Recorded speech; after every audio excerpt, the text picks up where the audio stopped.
All right, good morning, everyone. Thanks for coming out for our Varina community conversation here at the Henrico Theater. If this is your first time coming out to a conversation as it relates to the Varina district, we try to host a few of these. The district is pretty large from a square mileage perspective, and so it's not really fair to just do it at one particular place. And so we try to do a daytime event here at the Henrico Theater, and then we'll have the same meeting tomorrow night at the Varina Library. I think it's at 6:30, 6 o'clock. 6 o'clock tomorrow at the Varina Library. Same speakers, but if you're closer to the Varina Library, then it's just easier to go there. If you work during the day, it's easier to go there. If you are retired, don't have anything to do during the daytime to keep you real busy, then this is what the Henrico Theater is for. So I'm glad to see you all out this morning. We have several presentations or presenters who are going to come up for a few minutes and just kind of share some of what's going on in the county and focusing it on what's happening in the Varina district. And then, as we always do, we'll open the floor up at the end for questions, concerns, comments, issues, etc. Issues or kudos, yes. We don't hear a lot of those. I got one walking in this morning, so, but we are prepared to answer all your questions, etc. And we want you to register. So if you're using your phone, you can scan the QR code, etc. So we've got our county manager here. The Board of Supervisors last month, this time, voted to approve our fiscal year 2026, 2027 budget. And so the county manager is going to come and share some highlights. And then our assistant director for public works, Mr. Gilberto De Leon, is going to come and share some of the public works highlights that are happening here in the district and across the county. One of our chief planners, been with us for a while, doing a lot of the heavy lifting for our comprehensive plan. Rosemary Deemer is going to come and just kind of give us a update on where we are, because there is, I think, another meeting coming up soon in a couple of weeks, but we are heading toward the conclusion of the comprehensive plan conversation. So we're going to get an update on that. Then our Recreation and Parks Director, John Zanino, is going to come and talk about summer programs, but there are always things going on with Recreation and Parks. And then Kristen Owen is going to come, our Assistant Division Director for Public Works, is going to come and talk about the floodplain. So none of these presentations will put you to sleep.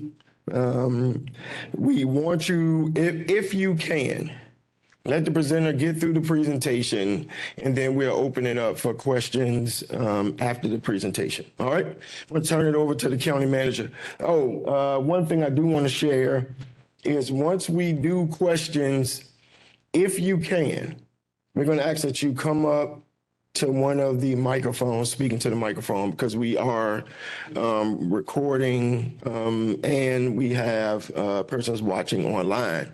And so we need you to ask your questions in the mic so that it can be recorded so they can hear it online. All right, Mr. Manager.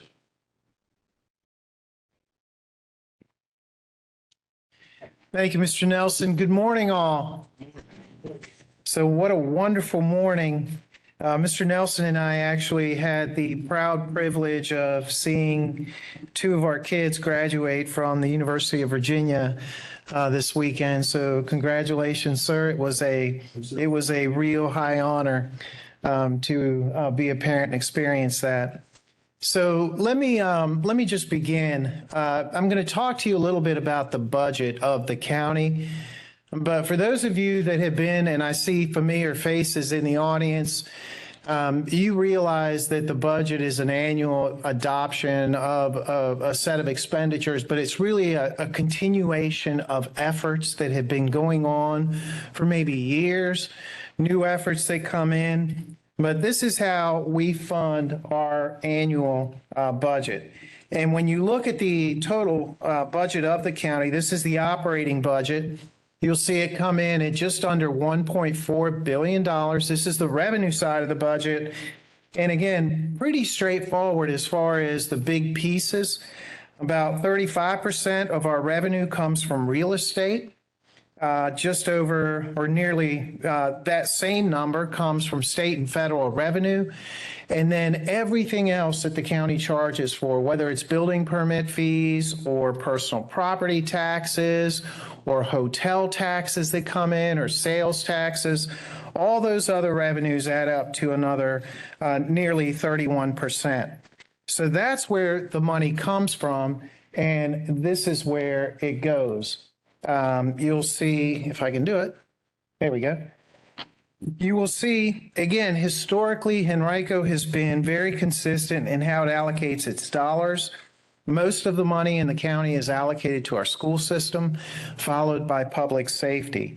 In fact, you'll see that in this year's budget, of all of the growth that occurred, 83 cents out of every dollar were either allocated to our schools or our police, fire, and sheriff efforts. And you'll see the other categories of expenditure: administration, judicial, public works, public health, recreation, community development, and then a catch-all for miscellaneous. But ladies and gentlemen, in addition to the operating budget, the county spends a significant sum on capital infrastructure, and that has been the case for many, many years. And when I say capital infrastructure, you think of things like our school buildings, our fire stations, but there are other infrastructure items that you may not think of on a daily basis, and that is we spend hundreds of millions of dollars on utility infrastructure that we basically dig up, put in the ground, and is there to serve all of the water and sewer customers in the county. And so you'll see on this left right here, the largest expenditure that we have is in water and sewer, followed by education, transportation, a lot going into public works. I'm sure Gilberto will speak to that. Public safety, general services, that's all of the buildings that the county owns and maintains. Our recreation effort led by Mr. Zanino, IT, and then solid waste. And you'll see how this is funded. In most localities in the Commonwealth, and I dare say in the nation, you won't see all of these pieces of a pie chart. You'll see one or two categories where a lot of localities, the only way they can finance infrastructure is by issuing debt, or they have some dedicated revenue. In our case, over time, the county has been able to create a myriad of funding sources that we dedicate for capital infrastructure. And this is incredibly important when you look at some of the problems that other localities are having with maintaining their capital infrastructure. You'll see things like bonds, you'll see general fund revenues, that's pay as you go. We have tourism dollars that come in. We have a transportation authority, Central Virginia Transportation Authority. We have meals taxes that are all dedicated to our schools, every last dollar. We have a capital reserve that is in essence in our fund balance. And then you'll see solid waste revenues that are collected. So all of those ultimately fund that $343.6 million capital budget. Now, in any year, there are curveballs that potentially could come about when you're trying to set a budget 18 months out. The economy could be one. Housing crises could be another. Banking crisis, real estate crises. Thinking back over the years, and this past year, what I'm showing you is an antiquated formula that the Commonwealth of Virginia uses in how it funds schools.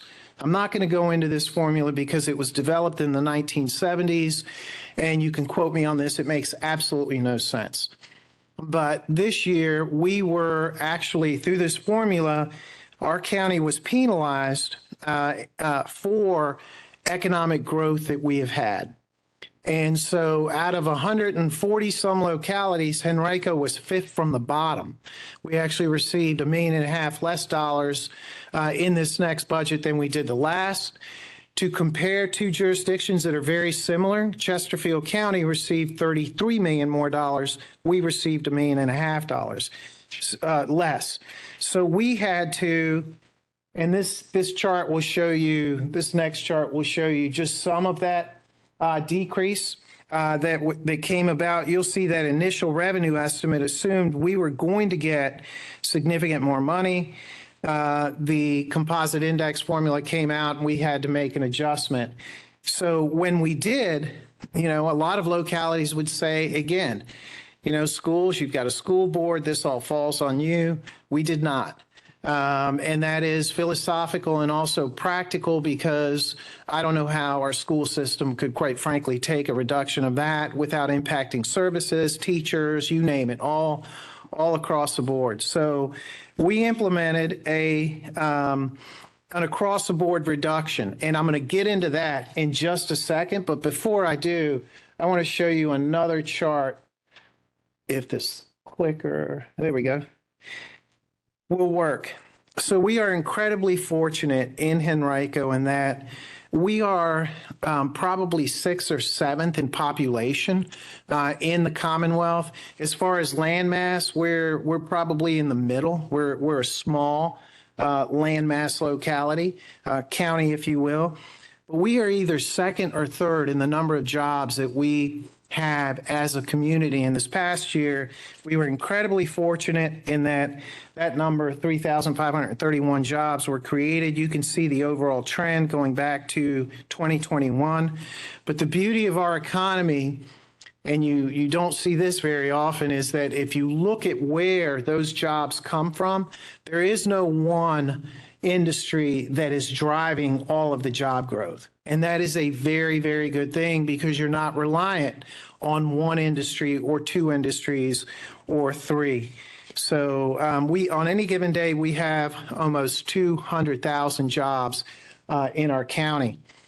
These are some of the other variables as far as economic activity. So for years, we relied on economic development and just companies coming in. About 10 years ago, we started digging into or delving into what may be possible with sports tourism. And sports tourism has been absolutely remarkable for us. It is another leg, if you will, in our revenue strategy or development strategy.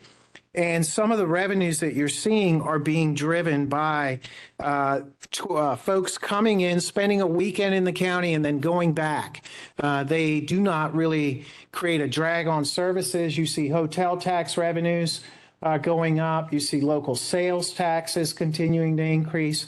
And of course, meals taxes increasing as well. That last bar on each of these charts shows what the budget is, not what the actuals are. The actuals are the most recent are in that are going to be in that orange bar, and that's just indicative of the way that we budget. We are pretty conservative in the way that we estimate our revenues, and that is proven to be a wise thing to do as far as local governments go. So I mentioned the composite index and what had happened during the budget. And so we went in and knew that we were going to have obviously a number of new costs. We like to give salary increases to all of our employees. Most of our employees, 7,000 are on the school side, 4,000 are on the general government side.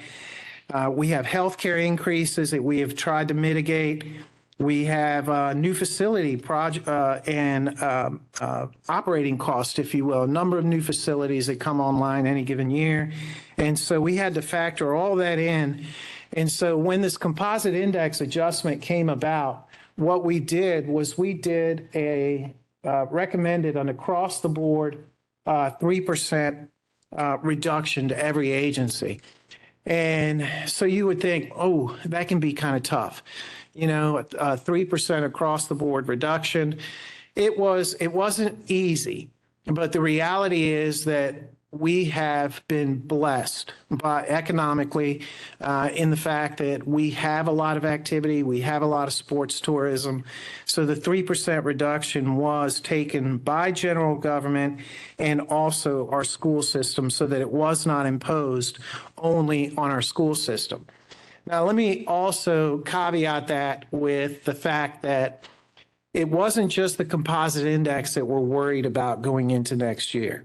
On a macroeconomic level, we're seeing some things happen in the economy that, quite frankly, I've been around for a minute. I've never seen in my career. And we've been through a number of recessions, a number of downturns, a number of banking crises, you name it. The fiscal policy of at the national level, when you start talking about tariffs and things like that, have never really been tried. We are seeing inflation at all levels. When you look at what's happening just across the board in fuel, utilities, grocery prices. So that caused us a little bit of pause as far as, let's make sure whatever budget we put forward is taken care of. So we have established a fiscal wellness committee that encompasses both our general government and our school system. They are going to continue to work, but they have already begun to identify, in addition to the 3%, some other budgetary savings, just like you would at home. I mean, if something causes you concern, you need to tap the brakes a little bit, and that is being done all internal with no consultants. These are county employees basically sitting around the table and saying, you know what, we can do this better, less expensive, using this method. And agency A talks to agency B, and ultimately this is how we generate savings and continue to fund the things that we need to fund. Now, I am incredibly proud of a number of indicators. I've mentioned the fact that this is not, even though this is a one-year budget, there are things that we do over time and we measure ourselves against. This is a measure that we look at consistently, and this is employees per capita, if you will, per thousand population. And what this chart shows us is if you go back to 1987, at 12.7 employees per thousand population, we are operating at levels as a government that we have not seen since 1987. That's a very good measure because what it shows is that our employees are incredibly efficient. Yes, we're hiring more police officers, more firefighters, more teachers, but when you look at the overall government, we are operating at incredibly efficient levels. The other thing that is a little unique about the way that we do the fiscal side in Henrico is that if we think we're going to get a dollar, we do not budget that dollar. We try to have what are termed as revenue variances. This is the amount, the percentage that the budget was exceeded by. So if we budgeted a dollar last year, $1.08 came in. The year before, it was $1.08.6. The year before, 9.6. You can see those variances, and what that does is, from an operational standpoint, it gives your county incredible flexibility when downturns come about, which they will in our economy. It's guaranteed at some point. The nature of our economy is cyclical. So let me just hit on a couple of other budget highlights. So this year we were fortunate in that while we cut 3%, let's see, across the board, we were also able to, the board approved a 3% salary increase for all general government and school employees. We were able to help all of our employees cover most of the healthcare costs that we have. And we also continue to experience overtime in police, fire, sheriff. And we, when we call folks in on weekends, we do pay them and we want them to show up.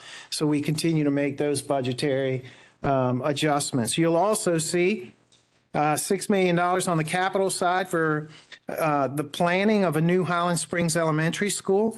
You'll see $40 million for a new Fairfield Elementary School in the Virginia Center Commons area. You'll see $20 million in mechanical improvements. Our schools have had some difficulty with HVAC this past year and a half, and so we are helping them navigate that by allocating more cash for those projects. Bus replacements, you'll see fire, police apparatus, all of that is in there. You'll see some class tech enhancements for schools, and then even things like playgrounds we make sure are replaced consistently for our schools. And so there we go. Public safety. You will see in the Raceway area $27 million, a new public safety training facility that will be, you'll see the new Fire Station 1 move over into that area, but then we will also have a training facility for all of our fire, police, EMS responders. You'll see additional enhancements to EMS response technology. You'll see $6 million in jail facility maintenance. We have 2 older jails. They have to be maintained, and so we continue to invest in those facilities. And then I referenced police fire apparatus. Those are funded annually, but if we want to buy a fire truck this year, we put in the order, 2 years from now, we'll get the truck. So we have to be incredibly forward-looking as far as all of that. This next slide will show you that training facility I mentioned. It's on land that if you look at Azalea and Richmond Henrico Turnpike, that corner, you'll see a training facility and a new fire station. The old fire station one, I think, was built in the 60s. We also have in the Varina district a new Firehouse 6, the one across from the mall. Will be moving to this location, and this will open in the fall of this year. And then I mentioned infrastructure when I was talking about the capital budget. And you all recall the water crisis that we had last year where the city of Richmond lost production at its water treatment plant. So we tried to work with the city on a regional solution. Those talks really didn't go far. The city seemed okay, making repairs to its facility. But I made a pledge, and the Board of Supervisors asked the administration to make sure this never happens again. So how do we increase the resiliency, redundancy of water coming to Eastern Henrico? Because portions of Eastern Henrico are fed by the city's water treatment plant. So we are building what is in essence the largest utility project in the county's history, and that is a water transmission line that will go 13 plus miles, and it will ensure that water comes from the city if we need it, but also will come from Western Henrico. That is a project that is being funded annually over the next several years, and you will see the first piece of it coming out of the ground at Richmond Henrico Turnpike. We're already starting to put pipes in the ground, and that'll be in phases with multiple contracts. A lot on the capital side, park maintenance, turf replacements, those turf fields that we have at our schools. Things like fuel sites where all of our trucks and vehicles are fueled or being upgraded, and then significant amounts of dollars being allocated to, I think, what Ms. Owen is going to talk about, and that is countywide drainage. We also have significant amounts of technology infrastructure. This is our information technology, GIS efforts. Gilberto, transportation projects, sidewalk expansion, streetlight initiatives. We're trying to do as much as we can, as fast as we can, to ensure pedestrian safety and make our roads safer, better lit, and walkable and bikeable. So this is a multi-year effort. And then you also see continued efforts on energy efficiency. So I want to close with this, and that is last year or 2 years ago, the board started an effort with affordable housing. They dedicated $60 million to an affordable housing trust fund. And there's a lot that's going on in the Varina district regarding affordable housing. And that's why I put this slide in here. So a lot has come in as far as, interest from other localities, the Commonwealth. How did you all do this? To put the board $60 million into perspective, we were told that that compares to $75 million that the state is doing statewide. But if you look at some of the prices of homes that we've been able to buy down using this mechanism, you'll see Parkside Towns, what the price of a home is. If you're in the Affordable Housing Trust Fund, and we have 400 units already that have made it in, we're targeting folks that are between 60 and 120% AMI. We're using a 501c3 Partnership for Housing Affordability to help us find those buyers and make those connections. But this is happening countywide in each of the magisterial districts. We have 5 projects in the Varina district: York Manor, Landmark Condos, in townhomes, Darbytown, River East, and Parkside Towns. So all of that continues to be funded within the budget that I noted for you all. So, Mr. Nelson, without further ado, take questions or turn it over to Gilberto. Right. If you have some questions, if you don't mind, just coming up to one of the microphones so that we can record your question for those who are listening online. If you have a question. All right. If you have a question, yes, ma'am. And anybody else, you can come on up. You don't need to wait.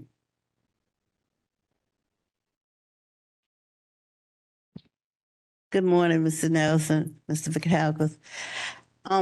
In the budget, we're talking about the school, that it's not as much going to the schools. I'm going to speak from a little experience with the schools.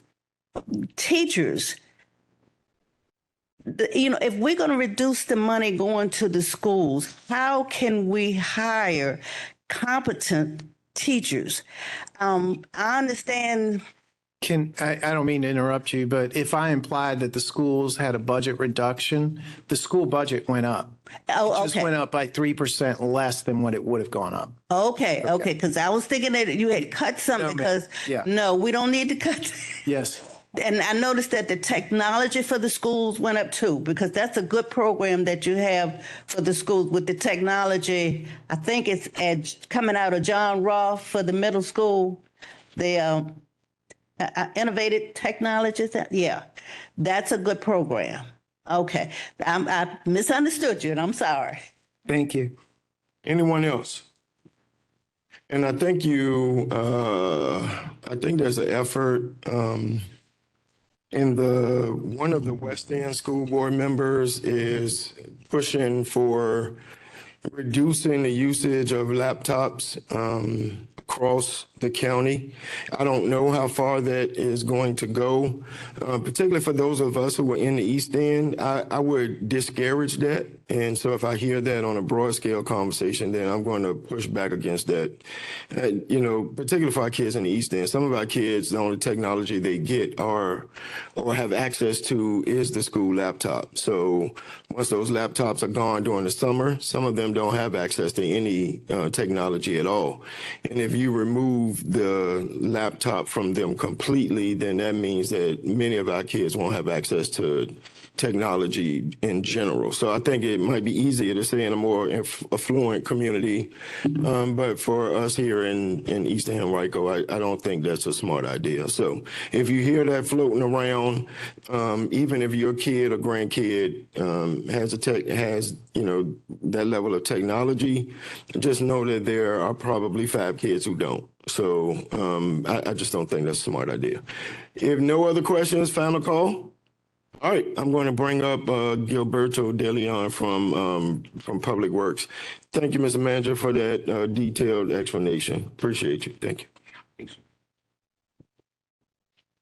All right, let's talk about Public Works. So If you take a picture of that QR code, that will give you my contact information. I'm going to go quick in my presentation, so if you have questions, have any thoughts, just give me a call, send me an email, or if you're old school, I do have cards with me to distribute if you need a card. So with that, I'll be presenting a suite of projects. We have a number of projects that we are working on continuously in the county. So without further ado, let's see, folks are taking pictures still.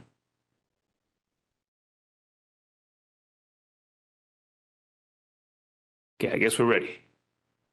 Okay, so we will be talking about four things, mainly projects that have recently been completed, projects under construction, some that are under design and development, and then some other initiatives. So these are a couple of examples that I wanted to hit on completed projects so that you can get a flavor and see the differences that a project makes once it's completed. Here you have Dabb's house as it was, and then once it was completed, this was a $13.3 million project, and it's almost a mile of widening. Another example you have here is Creighton Road, Phase 2, and also one of the sections of Dabb's house that was relocated and realigned, also completed, cost of $20 million approximately. So this one is a great example of our quick build projects. We not only build through contractors and consultants, we also have in-house resources that we use that can get out there fairly quickly, design a project and deliver it. And this is a great example of that, the Duran Road and 4 Mile roundabout. Again, it saves time, it saves money, it saves taxpayer dollars. So whenever we can, we will use that tool. So with that, let's jump into projects that are right now under construction. And one of them is Meadow Road Crossing. I'm sure some of you are familiar with this one. As you can see right there, I don't know if here we go. Yeah, this is the existing structure that we had. It's being replaced by a new box culvert at a cost of $2.2 million. It is scheduled to be completed by the end of the fourth quarter of 2026. And as you can see, it's pretty much done at this point. And again, if you have any questions at the end, don't hesitate to come up and ask them. Another example of a project under construction is Capitol Trail lighting. The interesting thing about this project is the lights are actually solar powered, so they don't use utilities. There's no utility bill. It helps a lot with coordination with Dominion, so you don't have to coordinate with them. It saves a lot of time in right-of-way and utility connections. Very, very good tool that we have to be able to use some of these solar lightings. We're not only using these on the Capitol Trail, you'll see them pop up all over the place. A lot of it to help and aid pedestrians, and I'll get into that a little bit in a few more slides. So now let's go into projects that are currently in design, and we have just a sample. There's quite a few slides, but these are just a sample of the amount of projects we have. So if you don't see one that you're familiar with, give me a call, send me an email, and I'll be able to give you some details. One of them is Kings Ridge Parkway. As you can see right here on the graphic, we have working on two sections of it. Advertisement of this project is expected to be at the fourth quarter of 26 or later this year, and completion in 27 at an estimate of $800,000 construction. So another project we have here is Airport Drive Sidewalk. And you can see right here, it's continuously sidewalk along the eastern side of the airport drive. Advertisement is expected in the third quarter of 2026 with completion next year in 2027. More sidewalks that are under design, and this is a theme you'll see is we're busy at work providing pedestrian facilities all over the county, not just in Varina. South Laburnum Avenue northbound, sidewalk projects expected to go into add third quarter of 26, so not too far from now, and completion in 2027. Estimated $2.8 million for a sidewalk project, and its sister project is the southbound sidewalk, which is also estimated to go into add later this year. with estimated completion in 2027 at a cost of around $3 million. So both projects would be somewhere in the $6 million range. Okay, so Messer Road Trail. Another one of these pedestrian sort of multi-use paths, 12-foot wide asphalt shared use path, expected to go in 2027 and completion in 2028. And a couple more, and I'll be done. Roundabouts in construction. One of these examples is roundabout Darbytown and Duran. Quite a significant realignment, a very big project, estimated at $14.5 million. Design is right now underway, anticipated to begin utility relocations later this year. So we have not only right-of-way to purchase, utilities to relocate. So these projects can take time, but there's a lot that goes into them even before you get into the construction. Advertisement is expected in 2027 with completion later in 28. So I want to take a little bit of time on other initiatives, and you'll see here we have quite a few studies ongoing. 9 Mile Road is well underway. Again, this is an extensive project that will have multiple intersections, so this will take a little bit of time, but know that this is underway and it's being currently studied. And it's focused on pedestrian safety and transit. Another study is the Route 5 between 295 and 895. I'm sure you've seen a lot of these meetings and public information meetings. You've seen a lot of graphics and interchanges, and not interchanges, but intersection improvement types with roundabouts. Again, if you have any questions, let me know afterwards. We've been getting tons of good feedback on that project. So transit. A lot of these shelters are going in. You can see that Service 7A and B is ongoing, and it has great ridership. This Sandston Elko link is now running on weekends. Again, benches and shelters, we are doing our best to get these installed as quick as we can to service our transit users. Oh, and grants. So the last note there is we are pursuing grants whenever we can to ensure that we can get as much funding as we can. Okay, so pedestrians. Focus on the very top left corner, or right corner in your case, of this slide. 2025, we had 94 crashes and 11 fatalities and 23 crashes, including bicyclists. So it's very important, if you're a pedestrian, wear your vest, stay visible, make sure you're making eye contact with drivers if you're crossing roads or if you're walking. If you're a driver, always put your phone down, pay attention, make sure you're looking out for pedestrians, because you'll see them if you're looking for them. Look for those bright vests, and a lot of these occur at night. So especially at nighttime, be wary of where pedestrians are, because they can seemingly come out of nowhere, and tragedy could happen. And as you can see, it has happened. We have quite a few projects in the pipeline. You can see we have 288 miles of sidewalk existing, but you saw how many sidewalk projects we have in the pipeline. So we are looking to grow that number with every meeting. Every time you'll see us present, that number is probably going to go up. Same with pedestrian and safety improvement projects in bike lanes. Okay, so just a quick note on our bike plan. As you can see right here, we have quite a few miles of bike and sidewalk all over the county. Green here is existing bike lanes. Pink is shared use paths. So if you don't see one in your neighborhood, there might be one coming soon. So make sure to coordinate and check with us if you're interested or have comments or questions on any of these projects. I touched a little bit about road rate lighting earlier. As you can see, we're very aggressive in pursuing lighting because it's a lifesaver. Essentially, if most of our accidents with pedestrians occur at nighttime, well-lit roads are going to help with that quite a bit.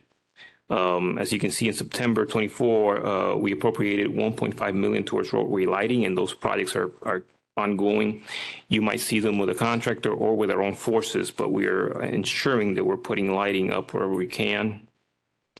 And again, a lot of these are solar, so there's no coordination with Dominion, so that takes one step, gets us one step closer.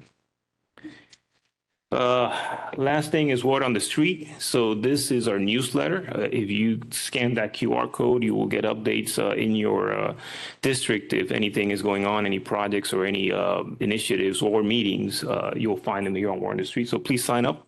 That's a great tool to have. That is the end of my presentation. If you have any questions, please step up to the mic.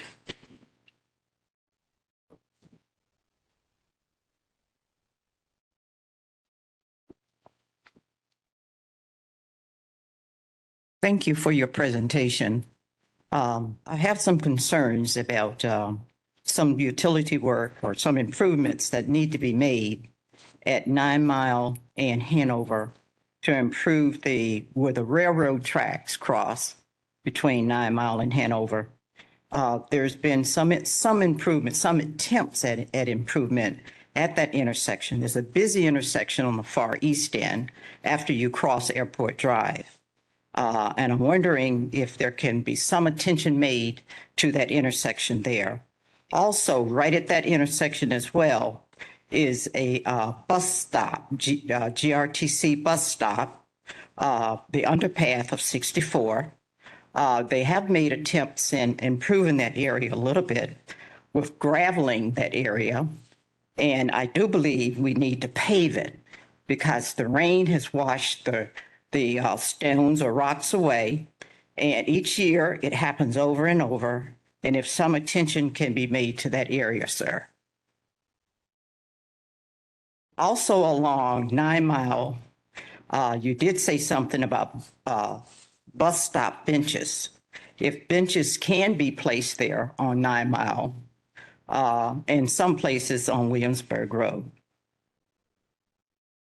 Those are some of the concerns that I may have to bring to your attention. Thank you.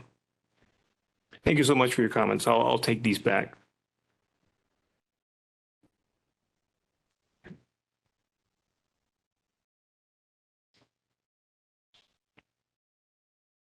Morning. I'd like to thank you for the street light at Mill and 5. It's a great improvement.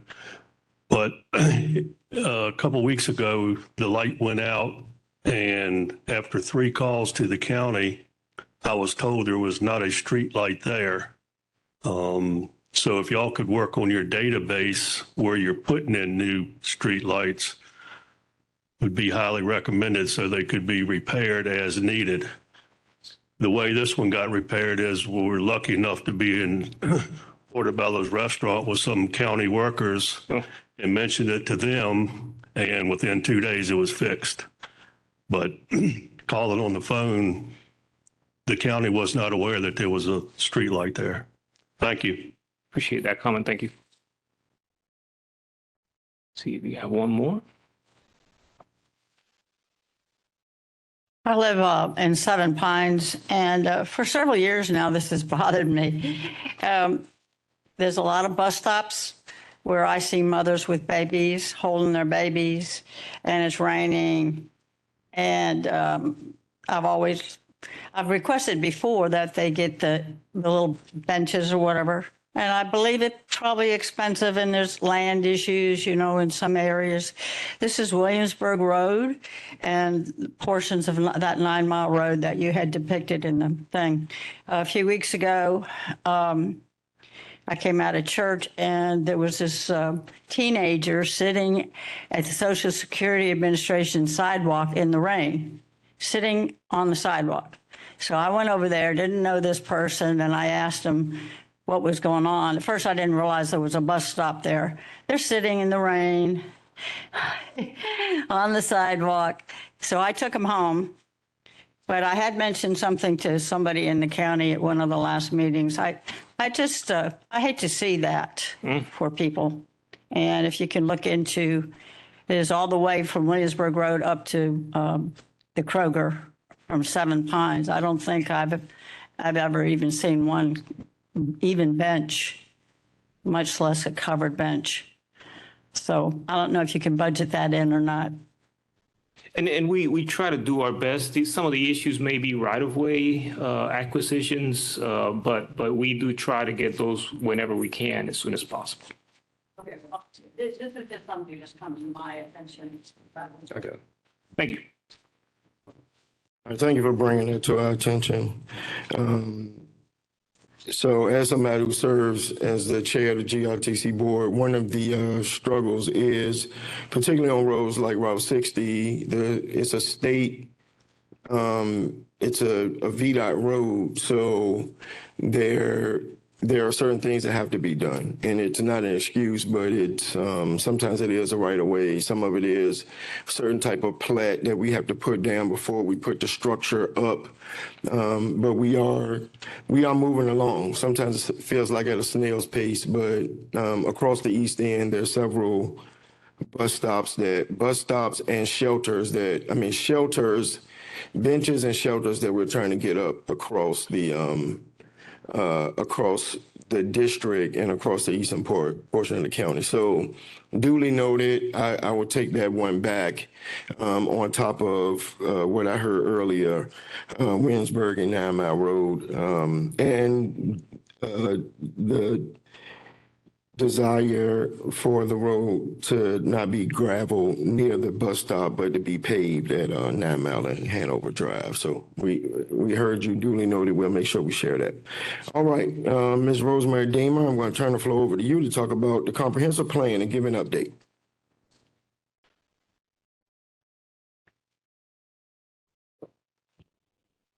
Thank you. It's great to be here this morning, and hopefully I'm tall enough to actually advance my slides. So first of all, I just wanted to give you, as Reverend Nelson said, an update on Henrico Next, which is the county's 2045 comprehensive plan. The plan itself serves as an important role in determining the future of the county.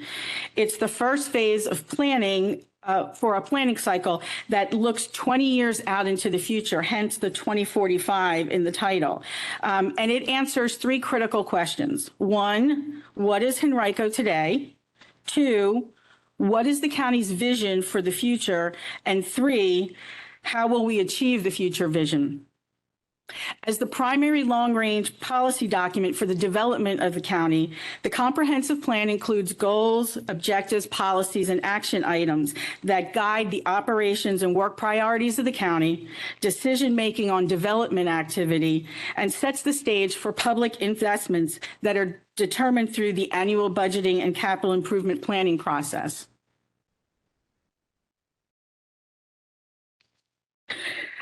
Beginning in January of 2021, this process was designed to ensure that every resident in the county that is interested in being involved in the planning process has an opportunity to share their voice and contribute ideas and opinions. Several opportunities were planned and conducted to encourage residents and other stakeholders to participate in safe, fun ways, such as the introductory kickoff meetings that we held. There were surveys, community events, listening and suggestion sessions. And then, of course, there was the most recent Varina community meeting here at the theater in March. A web presence has also been established and provided throughout the process so that interested stakeholders can follow the process from their computer or phone. To date, we've engaged approximately 9,000 residents through our surveys, 1,950 people in our community visioning exercises, 270 through our listening sessions in 2024, and 131 people at our 2025 future land use suggestion sessions. Through additional outreach and community events such as Glen Allen Day, Earth Day, Plant Native Day, and countywide farmers markets, we've engaged another 1,000 people to let them know about our planning efforts. And that's in addition to over 7,500 emails that have been sent out about our planning efforts. Through the various input sessions, we've identified new issues and opportunities to be addressed in the plan. Using the feedback that we received through all of these various engagement opportunities, we've established a cohesive vision to guide the county's land use and infrastructure decision-making over the next 20 years. We've updated and created new goals and policies to ensure that they reflect both countywide and area-specific priorities, and developed implementation strategies to achieve the vision of the plan. The framework for the plan contains components that describe the intended policy direction and implementation of the plan. And it's organized in a hierarchy, moving from broad, far-reaching issues to more specific topical items. The components in the plan each contain goals that create a linkage between the various and more specific policies within each chapter. The chapters include an introduction, key planning influences and community vision, our environment, managed and sustainable growth, including the future land use and public facilities and services subchapters, safe and connected spaces, high quality livable places, which also includes recreation and parks and community character. And then, of course, we've got an implementation chapter. Finally, the document will include strategies for each chapter aimed at implementing the plan. Another round of community engagement sessions has been scheduled, as Reverend Nelson indicated earlier, so we can gather additional resident and stakeholder feedback. These will occur June 2nd at Deep Run Recreation Center from 4:30 to 7:30, and June 4th at Eastern Rec Center from 4:30 to 7:30. We are in the process right now. We're working with the print company, and we will be notifying over 209,000 residents and businesses about our upcoming meetings so that everybody knows that there's an opportunity to provide input. After a review of those comments and suggestions, there will be public hearings for the consideration of the plan by the Planning Commission and the Board of Supervisors. The Planning Commission hearing will occur on June 11th at 6 p.m. at the county headquarters. Implementation of the numerous action items detailed in the plan would begin following the adoption of the plan. To review any of the materials discussed or to gather more information about the draft 2045 comprehensive plan, please see any of the sources that are shown there. The Henrico Next website, which is henriconext.us, can be accessed by either scanning the QR code or typing in the URL. And of course, planning staff can be reached for questions about the plan via email or phone. If you just dial the main planning department number, 501-4602, one of the planners that's working on the plan will receive your phone call. And that concludes my presentation, and I'd be happy to answer any questions that you all might have. All right, any comp plan questions? And I don't know, are we getting any questions online? Okay, all right. I do want to say, while you guys think about whether or not you have any questions, I want to thank Rosemary, and I want to thank our Director of Planning, Mr. Joe Emerson, who is here today as well, just for support. If we had questions about the comp plan or any other thing that is planning. I think I asked Joe this at our last work session. We actually started this conversation like prior to COVID, and then COVID slowed us down. We brought in some consultants to work with us. So we've been working on this process for like years. The community input portion has probably been over a year now, with receiving information from the community. So we're starting to wind that down and head toward the board and the planning commission, and then the board of supervisors conversation, and head toward a vote to adopt this at some point soon. But we do have another opportunity June 2nd, and you said Deep Run, and here in East Henrico, June 4th at the Recreation Center. And I think it starts at like 4 o'clock or something, 4:30. And so we're looking forward to that. All right, any questions? All right, moving on. John Zanino, Director of Recreation and Parks, is going to come and talk about the great things that are happening this summer. Good morning. So I'm going to be pretty brief, but I will have a number of slides on upcoming programs and events this summer. So if you miss something on the slide in the back, we have flyers of all of our upcoming events. And then on the back of that, we have programs that are specifically here in the East End. I also have event flyers, flyers for the Henrico Theater, and there's also some QR codes or websites. So anything that I'm talking about and anything that's up on the screen, you'll be able to find a resource in the back, so don't feel like if you miss something, you will miss it. So we have a lot of fun activities and programs this summer here in the East End and also throughout the county. All of the programs I'm going to talk about are all free. All of our programs and events are free. The only exception that is dollar movies here. So you do have to pay $1 to come to a movie here. Popcorn's $1, drinks are $1, candy's $1, everything's $1. But everything else I'm going to talk about is free programming. So to start, at Dory Recreation Center, we have a whole list of programs at Dory. Hopefully there's a little bit of something for everyone, but just to highlight a few things, we have a craft club, we have bluegrass events, some TR programming, a bingo night. So everything on this slide are events that will be taking place at Dory Recreation Center. The next slide is everything that's taking place at the Springs Recreation Center. So the Springs is just up the road from here. We do have a studio there. The programs at the studio do require registration.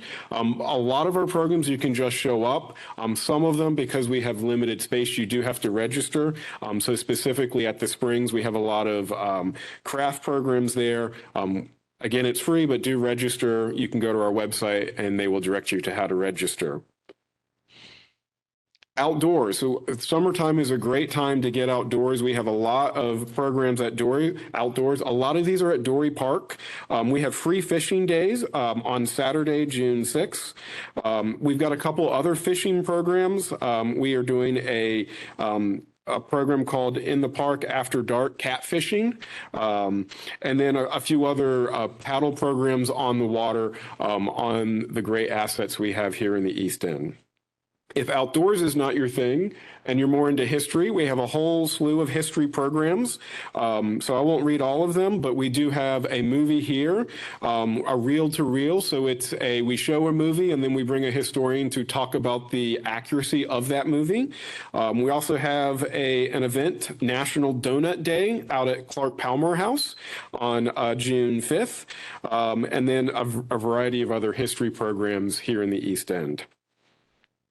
So we couldn't talk about programs without talking about summer camps. So we are still offering summer camps. Almost all of our campsites are full. I believe there's maybe a handful of spots left at the Springs. All the rest of the sites are full. But just to kind of give you an overview, we offer 8 different locations across the county. We operate Monday through Thursday, 8 to 4:30. So we expanded hours 2 years ago and are continuing that. And you can see some of the locations here in the East End. And then moving into events. So this is our annual Juneteenth event. I believe this will be the 6th year. Last year we broke, every year we seem to break our record, but last year we had over 20,000 people come out to Juneteenth at Dory Park. So we're excited to do this again. It will be on Saturday, June 20th from 4 to 10 p.m. We are featuring a soul expression and then our headline, Art of Noise. There'll be games and activities for kids, 100+ vendors, food trucks.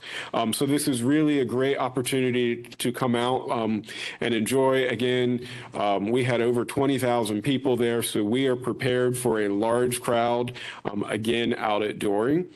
But this is not the only event we're doing at Dory this year. We are expanding our 4th of July. So those of you may know that we've historically done a 4th of July event every year on the 4th. Well, this year, celebrating the anniversary, the 250th anniversary of the signing of Declaration of Independence, we are expanding our 4th of July and we are doing 2 events. So on July 3rd at Dory Park, we'll be doing an evening concert. featuring Plunky and Oneness. That is from 6 to 10 p.m. And at the end of the night, we'll be doing a fireworks show. So that is here in the east at Dory Park. And then on July 4th, we will be doing our traditional 4th of July celebration with the Richmond Symphony and a laser light show at Crump Park. So with that, I just want to close with, we recently launched feedback. So you should see these signs all over our rec centers and our parks. So if you have any feedback for us or want to provide us something, or you see maintenance issues or want to compliment staff, you can click on that QR code or scan that QR code and provide us feedback, and we will get back to you. And then I will close with, this QR code takes you to a link tree that has all of our different social media platforms, our website, signing up for programs, and anything that I talked about. If you click on that QR code, you can get to those resources. So with that, I'll try to answer any questions. All right.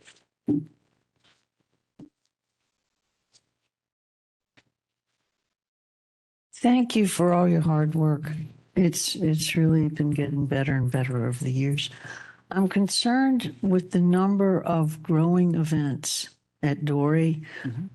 We need cell service out there for Juneteenth, for Ren Fair.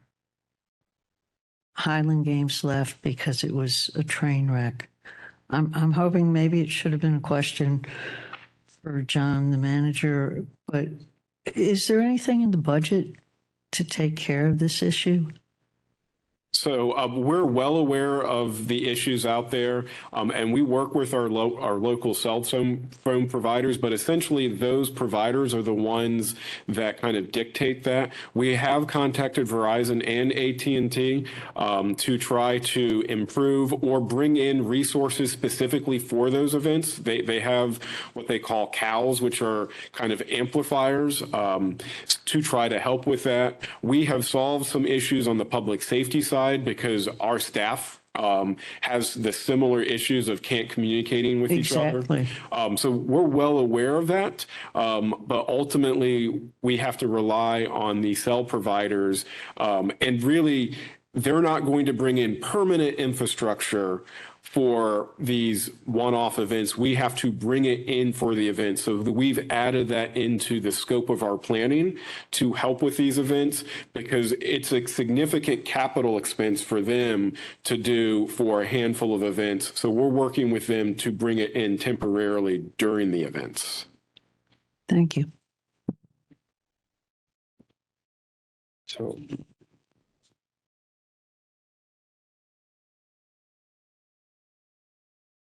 All right, any other questions before we move to the final presentation? I think you took my little agenda.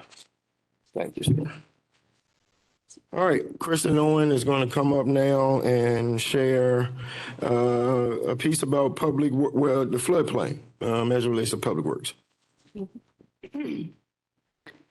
Thank you, Reverend Nelson. Thank you for putting us on the agenda as a Varina resident. I enjoy being able to be here and hear all of the updates with you. So I'm Kristen Owen. I'm the Assistant Division Director for the Design Division in Public Works. Within that, we have the Floodplain and Dam Safety Group. One of the things that we talk about every year is flood insurance. If you came to one of these last year, you probably saw me very, very pregnant presenting on this. But I want to let you know, in the back is Gabby Kinney. She's our new floodplain coordinator. She's going to be presenting tomorrow evening on this if you go to that as well. So just going to talk about flood insurance specifically today.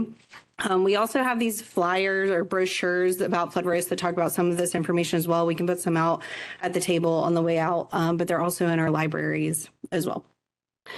So today, I recognize I'm keeping you from lunch also, so I'm gonna be kind of quick. But want to go over just knowing your flood risk. There are some unique things related to flood risk in Henrico County to know about, flood insurance coverage specifically, and then some resources that are available to you here in Henrico. So first, just knowing your flood risk. In Henrico, we have a few different ways that you could be at risk from flooding. The main one is what we call our floodplains, our mapped floodplains. We have two different kinds in Henrico. We have FEMA special flood hazard areas and community special flood hazard areas. So those are areas where it's known as the 100-year flood or the 1% chance flood. That doesn't mean it's going to flood every 100 years. What I tell everyone is imagine you had a jar of marbles and you have 100 marbles in there. There are 99 white ones and one blue one. When you stick your hand in, you have a 1% chance of getting that blue one. But that blue one goes back in, and every single time you have a chance of getting that blue one. So you might get it one time, you might never get it, you might get it 10 times. So we just don't know when we will actually get that flood. But we in Henrico mapped these community floodplain areas. They start where the FEMA stops. FEMA doesn't just map based on flood risk. They have a budget and they're mapping nationally. So their maps aren't necessarily a true indication of where that flood risk is. They map where they can afford to map. And so Henrico went through many years ago and decided to extend that so that we all know where our flood risk really is. We also have, oops, I think sorry. We also have dam break inundation zones. So there are dams throughout the county. Some of those are owned and managed by the county. Some of them are private. We have about 35 or 40 dams throughout the county. So wherever there are dams, there is a dam break inundation zone where it could flood if that dam were to break. And then we also just have drainage, drainage issues, which I know many of you may have been exposed to on the East End, and just stormwater things that we see throughout the county. So all of those things can be considered flooding. So flood insurance specifically, no, it's not going to change. Homeowners and renters insurance does not actually cover flood damages. That's something that a lot of people don't realize until it's too late. There's also a 30-day waiting period that you need for flood insurance to take into effect. So we like to make sure that everybody knows that. There are two different types of flood insurance policies that you could get. There is building coverage and contents coverage. So your homeowners might cover both of them. For flooding, you actually have to get a policy that covers both. We participate in what's called the National Flood Insurance Program, or the NFIP, and that gives all of you as our residents the ability to get a flood insurance policy. If we did not participate, you would not be able to do that. As part of that, we also participate in what's called the Community Rating System, or CRS program. And that is a program that basically rewards us for doing a really good job. And as part of that, you get a 25% discount on your flood insurance premium if it goes through the National Flood Insurance Program. So that is the highest class in the state that we are getting, and the highest discount in Virginia. So hopefully you will be able to utilize that for your insurance. There are private policies you can go through private companies. The CRS discount does not apply to that, but sometimes it might end up being a little bit cheaper. You can just kind of look around, talk to agents and see what happens. You just have to be careful with the private policies. They're not always guaranteed to protect you like the National Flood Insurance Policy Program is.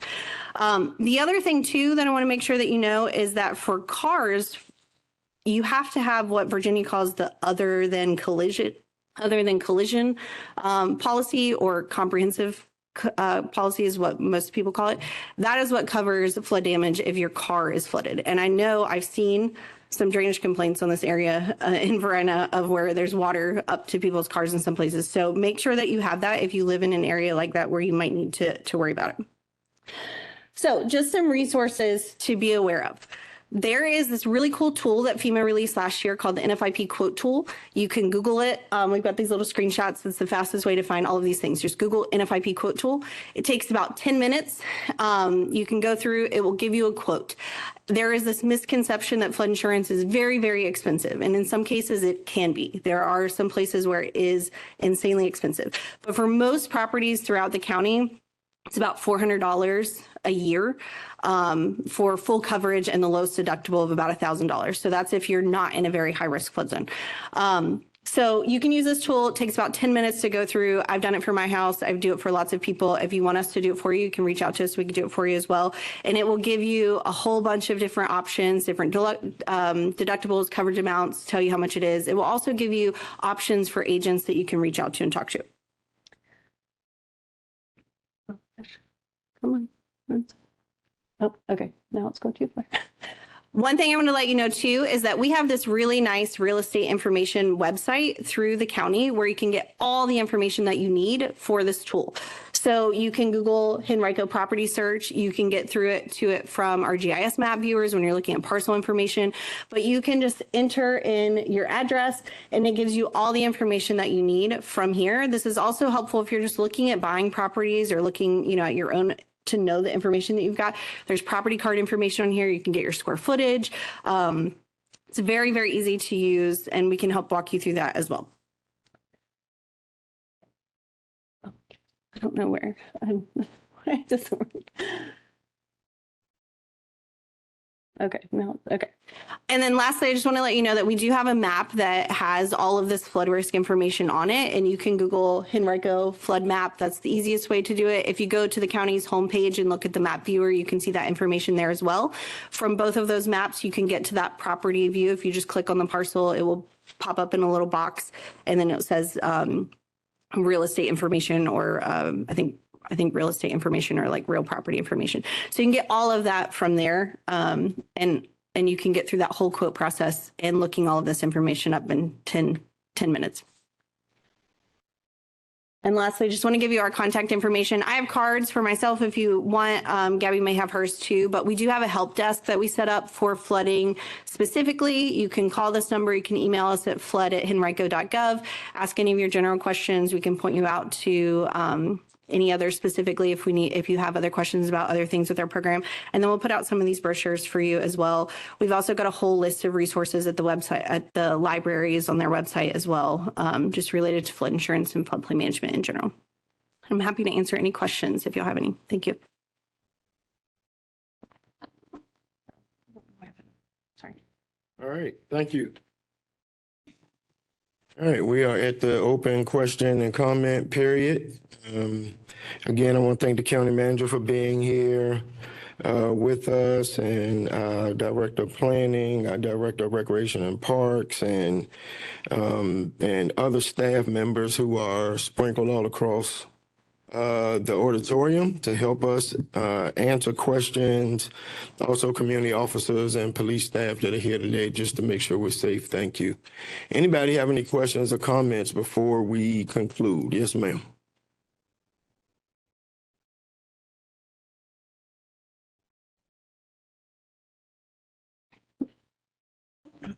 What is the status for extending the Wi-Fi and high-speed internet to those of us down in Varina who still do not have it available, and we're down where all the data centers are? So it just kind of rubs it in a little bit more. Where are you? I'm on Hines Road, and it comes in Hines Road on one end, comes in on the other end, and the farms in the middle, we have nothing. Have you been talking to anyone at the county, any of our like IT staff I persons? talked to Travis Sparrow, but Okay. So that was Travis, a while back. But I Okay. mean, Dominion is working. All these people are working on Elko Road, a multitude of stuff going on, but it's still not helping those of us that don't have anything. right. So I'll get with you afterwards and get your information. I'll get Travis to follow up. There is some movement. I don't know specifically if it is where you are, but Travis does have some updates that I think will be helpful. So if I can get your information afterwards, I can follow up with him. Okay. All right. Any other questions? Yes, ma'am. I have a question. I'm sure this question may reach a number of us here. Grocery stores. I noticed that the community is expanding. There's a lot of new buildings and new bills for the community in the area. I ran down to New Kent the other day to Food Lion, and I've also been down to Varina Food Lion. Very nice Food Lions down in that area. So my question is, on any of the presenters today, any interest in grocery stores in the area? Well, there's always interest of grocery stores. So what we do is we're the public sector. And so, schools and public safety and recreation and parks and roads and sewer and all the things that keep us moving from a public sector portion of the government. Grocery stores are private. And so what we do is, as we try to develop communities, we make space, particularly where there is high density for the opportunity to have have commercial in those areas.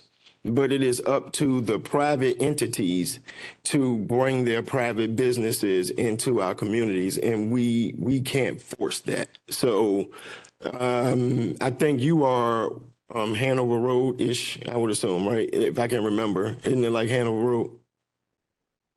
Oh, you're like Hanover Road, right? Off of Airport Drive. Right. So we had the grocery store right beside Highland Springs High School. They closed several years ago. The property owner has had that piece of property on the market. Nobody has come yet. There is development that is happening on Dry Bridge. Quite a few units are coming up there. I think it's called Landmark as a development or Gateway. There is a commercial portion there, but a grocery store has to want to locate there. So I hope you understand what I'm saying. I'm with you. I wish they would. And that's why we have things like the enterprise zone to incentivize commercial coming. And if you come, there are things that we will do to support. So things with your parking lots or your outside facades, there are certain tax incentives, I think, in the enterprise zone. But unfortunately, we can't make anybody come. So we can build the prettiest parks, which we're committed to doing. We can build the best libraries. We can build the most up-to-date schools. But the private sector has to want to invest in our community. So right now, there are no new grocery stores coming up in our district that I know of. Unfortunately, I'm sorry. All right, another question? And just to get a sense, anybody else have any questions or comments? All right, we're knock on wood. I'm not trying to jinx it. So as soon as this okay, here we go. I was like to say, this is the most peaceful Varina meeting I've ever had before. Yes, It's ma'am. gonna change now. Okay. I would like to thank all of the speakers today for taking their time to come out and share with us this information because it's very enlightening. I have two issues. Okay. The vape stores, it's like we're having one on every corner. And is there anything that you can do to regulate those vape stores? Because I just don't feel it's something good for the communities. And it's our teenagers, our younger people are going to be going in there. And I noticed that they have, in the city, they have shut down some. And I think some were shut down in the county. Yeah. What can Henrico do to, because I see a lot of them coming in the East End area, and I don't see as many. They were coming into the East End area. Okay, good. I'll let the manager give you an update on what we're doing. Okay, and then the other thing was I saw where someone was working in the old Shoppers Value store the other day, but I couldn't get to ask the people if someone was moving in because they were inside, and I didn't want to go in the store in the place because construction was being in there. But yeah, let's address the vape. Okay. So we actually were first out of the gate with vape shops. We put together a task force of police. We had multiple agencies involved, but the underlying problem is twofold. Okay, there are certain legal vapes that are allowed in the U.S., and if you're not on this FDA list, basically your product is illegal. We showed the board products that were made overseas in China, basically appealing to young kids. Think of pocketbooks for little girls that are vapes. So we went in and had a number of efforts where we shut down a number of vape stores. But we also have this task force that continues to work. So stay tuned, because very soon you're going to see some very significant prosecutions of owners. The second issue is that they're selling illegal drugs, namely marijuana, out of the back or side or whatever. But that effort continues. And you are going to see vape shops basically, unless they have this, they're selling what is approved by the FDA, they won't be able to operate within the county. The problem is that the folks that own the vape shops are not from here. They're largely, I would say criminal enterprises that are coming from the Northeast, investing, and they will move, and they can move very quickly. So it literally is basically tamp it down, catch them again. And so we are very mindful.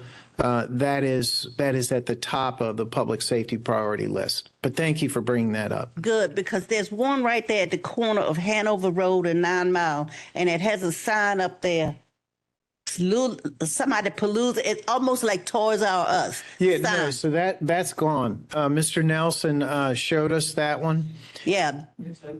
That's like it's asking the kids to come in. Yeah, Because so I can't get into what's going to happen, but just know that is happening. And also the board has come in and overlaid an approval process that makes it almost impossible for a vape shop to open unless they have these legal. So what we're dealing with is 80 some vape shops that snuck in, and we literally have to go one by one by one by one. Good. Yes. Good. Now, Mr. Nelson, can you tell me what's going on with the old Shoppers Value, or have you heard? I haven't. I will.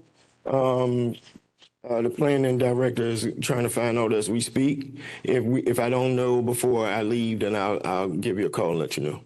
Okay, thank you. Yeah, I don't think it's a grocery store because I don't think so. I think I would have heard if it was a grocery store. I don't think so either. Yeah, so now you got me worried. So I don't know what it is. So, I happened to see it the other day when I was going past there, and it was a cement truck in the back pouring cement, and you could see all the way through the store. So I know they have taken all of that stuff out of there. All right, we'll find out. We're trying to get the answer. Thank you so much. Yes, ma'am. Okay.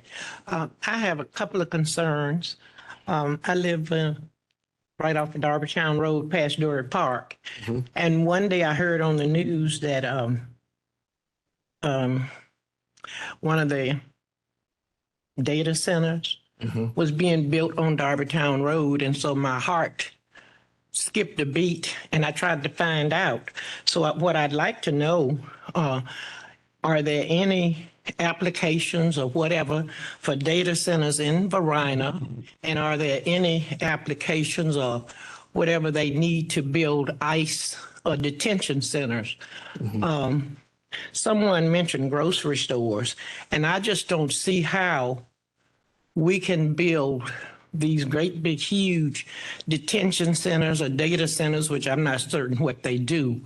But we've been in Varina Chase for 34 years. And I spent a lot of time on 295 going to Colonial Heights and South Park to shop.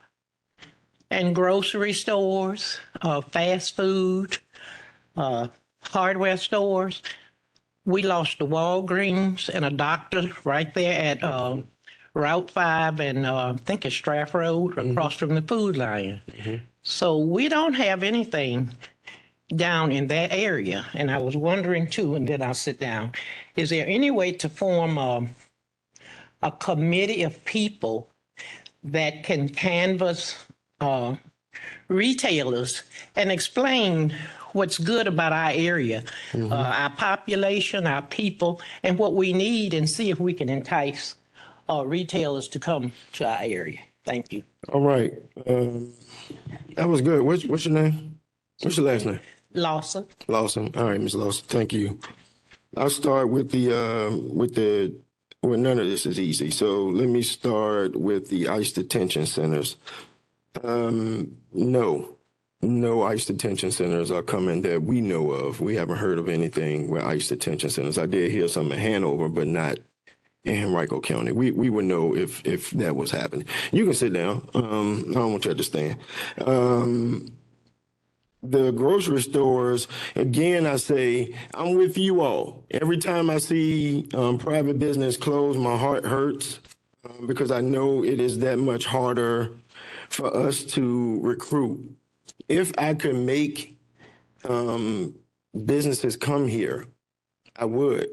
I mean, we have grocery stores. We have nice restaurants. I'm like you. I don't like the fact that there really are no nice well, only a handful of nice restaurants in our district. I hate that. I don't want to spend my money in Richmond or Chesterfield or even West Henrico, unfortunately. So I'm with you.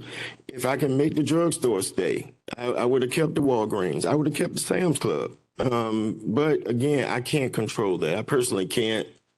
I'm not sure if you believe me or not. Maybe one day I'll retire or somebody will beat me and then one of y'all can run. And then you'll be like, Mr. Nelson actually was right. We can't make private businesses come here. We can't. I mean, I wish we could. Small things. I went to Mission Barbecue yesterday. I wish we had a Mission Barbecue here. I miss a whole bunch of stuff. I wish we had a little Shashawan in Glen Allen. I drive 35 minutes to get good Chinese food. So I like you, wish we had all of this good stuff here. I love the idea. If we can get, the county manager and I did this. We knew it was throwing pebbles into the ocean. But about 8 to 10 years ago, we picked out like 10 or 15 large companies and put together a little Varina profile and sent it out saying, we have land here, here, here. This is what we'll do. This is what's around it. This is how many people here. Please think about bringing your businesses here. We've done that before. I tell folk all the time, and it's not fair to you because you don't have a replacement, but when we spend money in other areas, we encourage it there. But I can't tell you not to spend money somewhere else when you don't have a replacement for it here. So that's the challenge. But hey, I would love Ms. Lawson to get together with a few folk. Let's go walk in Whole Foods, ask for the manager, ask to sit them down and tell them, build a Whole Foods or something. Whatever. I'm game for anything as long as it's legal. All right. Let's try it. Data centers on Darbytown Road. There are the data center that you were talking about was going to be on the Fariva property. It's a long story behind it. It's very public, so if I can show you where to go to get information. But the Fariva owners had a developer had come in and put a contract on the property, and they were going to put data centers there.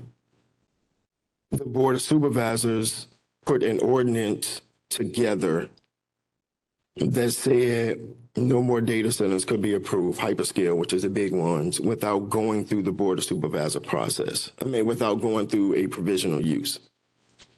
So initially that property was by right, meaning a data center could have went there without a vote.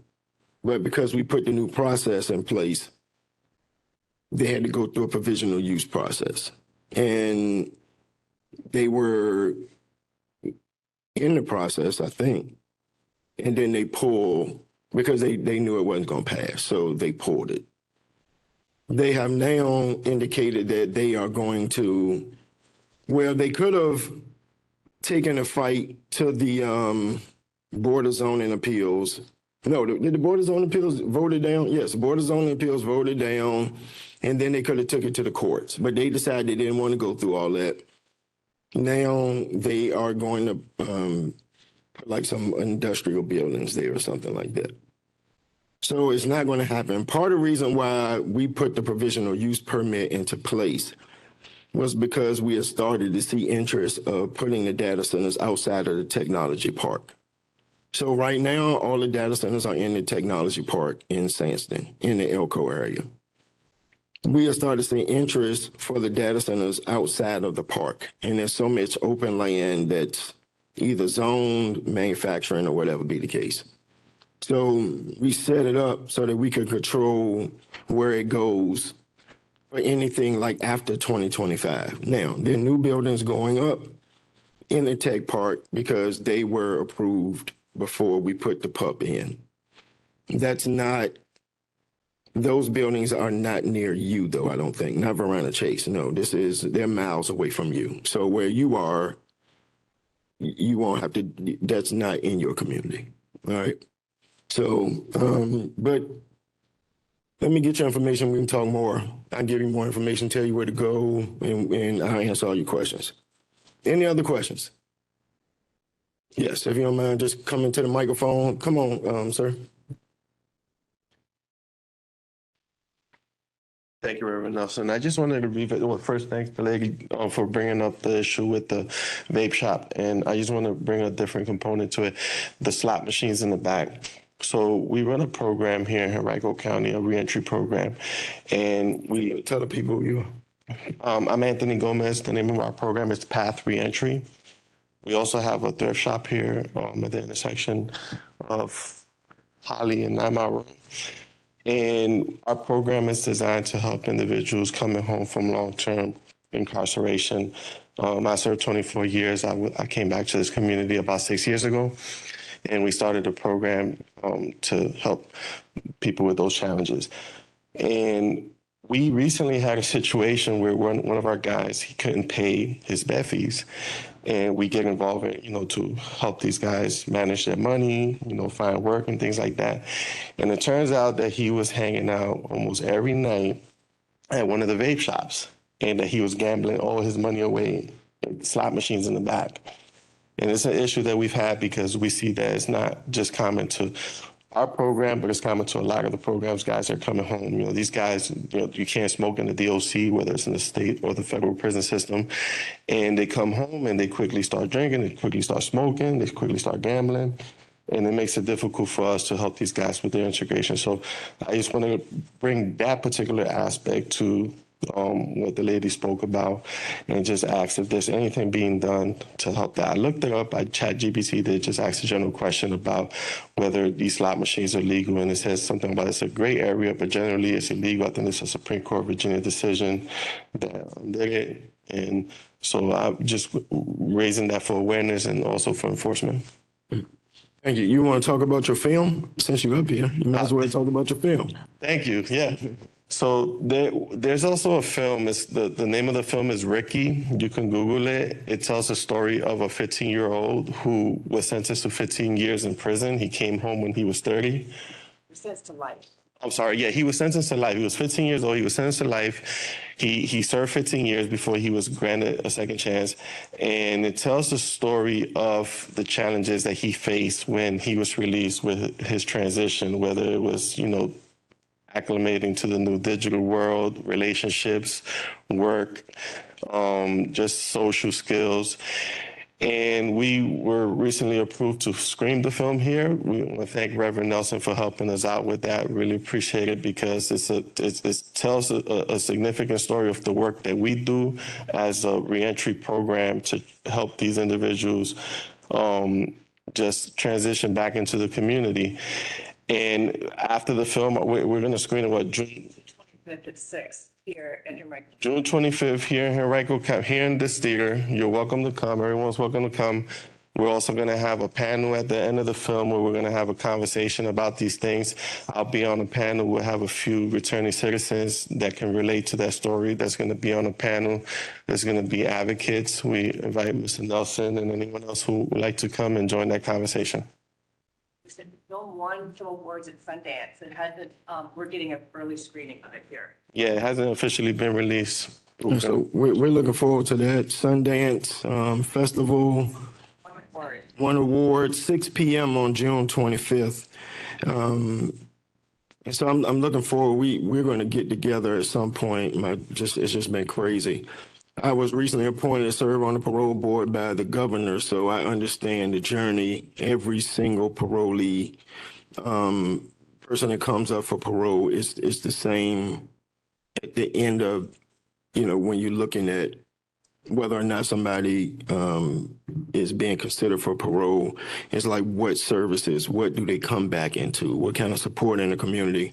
And so it's very real. And I thank you guys for doing the work and being advocates and getting the work out there. And I'm going to do everything I can to promote the film and be here and support it. So you said something else. So I don't know if you said this, Mr. Manager, but we went into a couple of these vape shops. Like when we go into them hard. I mean, we don't just go in like knocking, it's not like the police kicking down the door, but when we go, we go. So it's police, fire, it's community inspections. So when we go in, the intent is to find anything that's wrong, and then you end up shutting the whole thing down, and notices of violation and all this type of stuff. One spot that we went into on 9 Mile Road, we found that. I mean, marijuana sales in the back, machines, and all this good stuff. So there's a lot going on in the vape shops. There will be. Let me just prophesy. I don't see any more vape shops, new ones, being approved by the Board of Supervisors. I just don't see it happening. So, so we set up that process to block it. All right. Yes. Wondering if we could get an update of the old library building on S. Laburnum. It is now being used by schools as a school bus. I think schools is running the transportation department out of that building. So yes. And you're talking about the old library. Yeah. Yeah, schools, it's now in the possession of schools, and they're running their school transportation office, I think, out of that building. Or will be if they're not doing it already. Yep. All right, any other questions? All right, all minds and hearts are cleared. If I was in church, I'd pray, but I'm not, so I'm just gonna say have a good rest of the afternoon. All right? Y'all take care.